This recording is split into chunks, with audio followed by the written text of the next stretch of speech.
this is one of the issues that's closest to my heart, and it has been for a long time.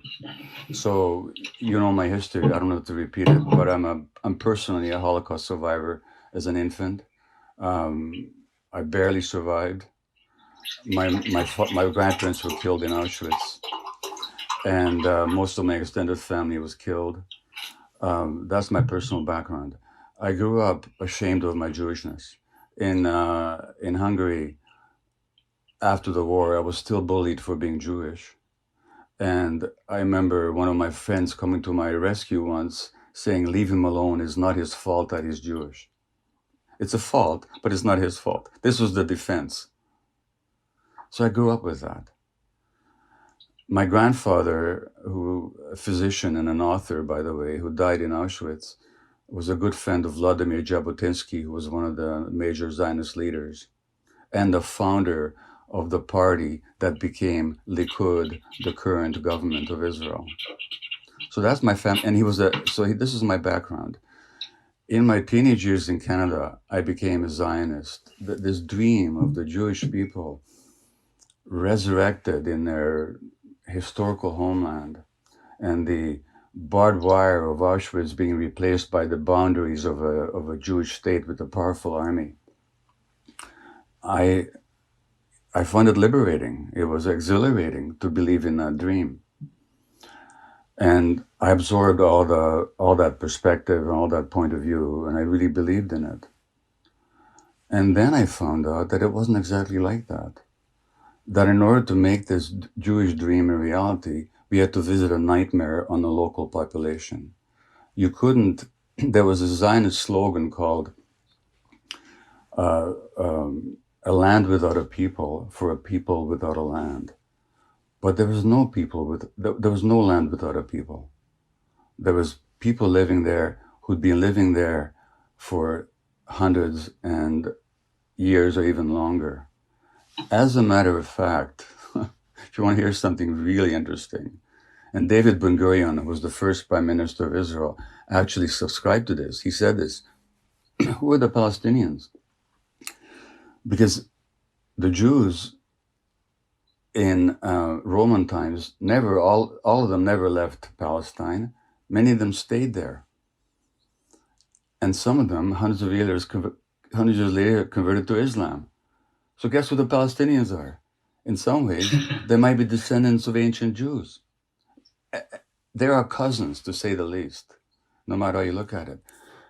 And and there's no way you could have ever created a Jewish state without oppressing and expelling the local population, which is what they did in 1947, beginning in 1947, and first of all with British Empire protection, you know, but they did this, and then in 1948, Israeli historians, Jewish Israeli historians, have shown without a doubt that the expulsion of the Palestinians was persistent, it was pervasive, it was cruel, it was murderous, and with deliberate attempt. So that's what's called the Nakba in Arabic, the disaster or the catastrophe. Now in Canada, there's a law that you cannot deny the Holocaust. I don't believe in such laws, by the way. But in Israel, you're not allowed to mention the Nakba, even though it was at the very basis of the foundation of the state. So once I became aware of all this, I was, okay, well, yeah, we created this beautiful dream, but we imposed a nightmare on somebody else. And then I visited the occupied territories, Russell, during the first Intifada.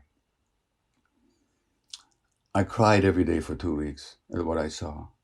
The brutality of the occupation, the petty harassment, the murderousness of it, the burning down of Palestinian or cutting down of Palestinian olive groves, the denial of water rights, the humiliations.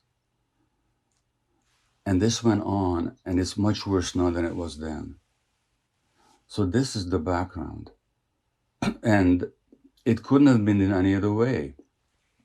Because again, you couldn't have created that exclusive Jewish state without oppressing or expelling the local population. It's the longest ethnic cleansing operation in the 20th and 21st centuries. It's still going on. And who are these people in Gaza? Now you have to go to Gaza. You have to go there to really appreciate it. It's a small area where there are these multiple hundreds of thousands of people. Who are those people? The direct children or grandchildren of the people that were expressed from Israel, or what is now Israel. Now here's the outrage. And I'd like your Zionist friend in the States to tell me this. I, as a Jew, I could land in Tel Aviv tomorrow and demand citizenship under the law of the right of return. But my Palestinian friend in Vancouver, Hana Kawas, who was born in Jerusalem, can't even visit. Now, if I have the right of return after 2,000 years, if that history is even the way it is, which is itself questionable, but let's assume that it is. If I have the right to return after 2,000 years, how come Hana hasn't got the right to return after 70 years? So what sense does it? No. So who's Gaza? This desperate, blockaded. Let me stop again. Am I talking too long about this? I'm sorry. This is so important to me, and I know so much about it that I don't even know where to stop. No, carry on, Gabor, please. So then you have these miserable people packed into this horrible. People call it the world's largest outdoor prison, which is what it is. Incredible poverty, 50% unemployment. Now, Hamas is an Islamic organization that was originally encouraged by Israel and supported by Israel as a counterweight to the secular Palestine Liberation Organization, which Israel didn't want to deal with. And given those conditions, of course, people will go for extremist leadership. That's what people do when they're miserable and hopeless and deprived of any possibility whatsoever. You don't have to support Hamas policies to stand up for Palestinian rights. That's a complete falsity. But there were free elections in Gaza, monitored by international community. They were declared to be the freest elections ever held in the Arab world. And Hamas happened to win. And when Hamas won that election, Israel and the United States immediately organized a military coup against them, which Hamas defeated, for which the punishment was this blockade that deprives Hamas of, not Hamas, but Gaza, of food, of medical supplies, of sufficient water. I could go on and on and on and on. And then you have this conflict.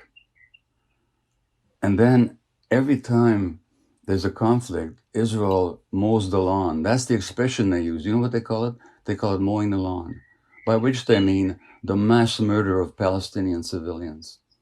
Now, is it true that the Gazans shoot rockets into Israel, killing innocent civilians? Yes, it is. Do I support that? No, I don't. But when it comes to the death of innocent civilians, Israel killed 20,000 Lebanese civilians in 1982 using illegal weapons like cluster bombs in a war that had no justification whatsoever. I could go on and on and on and on, except I'll say that the disproportion of power and responsibility and oppression is so markedly on one side that if you take the worst thing you can say about Hamas, multiplied by 1,000 times, and it still will not meet the Israeli repression and killing and dispossession of Palestinians. Now, that's my view of it. Now, as to this argument that we're not a practicing Jew, your friend can come and visit my family where we have Passover every year with our families. And we talk about how the liberation of the Jews from Egypt cannot just be a Jewish symbol. It has to be an international symbol. If after 2,000 years we can look for liberation and freedom, why can't the Palestinians? So, for him to confuse Zionism with Judaism is a big disservice. Is a big disservice, and to argue because it's not true, and because there were Jews all along, right from the beginning. You know, there was a Hebrew, a Jewish philosopher and writer called Ahad Am, who in 1895 said that if we continue to treat the Arabs like this, he says, we're going to have disaster. He said it's in 1895. So there was Jews all along. So for him to conflate Judaism and Jewishness with Zionism is absolutely false. And for him to say that Jews who oppose Israel are not Jews is a slander. And for him to say that anybody who criticizes Israel is an anti Semite is simply an egregious attempt to intimidate good non Jews who are willing to stand up for what is true. And as for the final argument, that Israel is subjected to standards that other people are not, it's the other way around. It's the other way around. If you look at the Western press, when Hong Kong demonstrators throw stones at the police in Hong Kong, that's considered to be heroism in the American press. When in Myanmar, the demonstrators throw slingshots at the army, at the oppressive army, they're considered to be heroes in the Western press. When Palestinian kids throw stones at the Israeli soldiers, they're called terrorists. And Israel gets away with a lot more without much less criticism in the Western press than any other country. I'll say one more thing. I was recently contacted by a Palestinian woman from Jericho. She runs a program for Palestinian children who spend time in Israeli jails. 14, 15, 16-year-olds are jailed for months or years. Sometimes they can't see their families for months. And she runs a program for them. You know what she does? She meditates with them. She does Sufi dervish dancing with them, swirling dancing to bring them out of their stress state. She says, we don't have post-traumatic stress disorder here because the trauma is never post. The trauma is daily, she said. I just wish your Zionist friend would visit the occupied territories in Gaza like I have and let him speak the way he speaks now. If he's got any ounce of humanity left, he would cry like I did for 2 weeks when I was there. Do you remember who Albert Speer was? Yeah, the architect for the Nazis. Exactly. So Speer was a Nazi armaments minister and economics minister and Hitler's personal architect, you know. And he was a war criminal and condemned as such.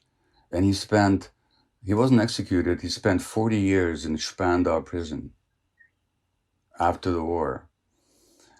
And he had kind of a transformation. And I read his autobiography. And he said, he was often asked, what did you know? And he said, what I knew wasn't the right question. He was talking about the Nazi crimes, the genocide, the brutality, the war atrocities that the Nazis committed, and specifically the attempted or the genocide, the murder of the Jewish people. And he said, the question wasn't what I knew, the question is what I could have known if I'd wanted to.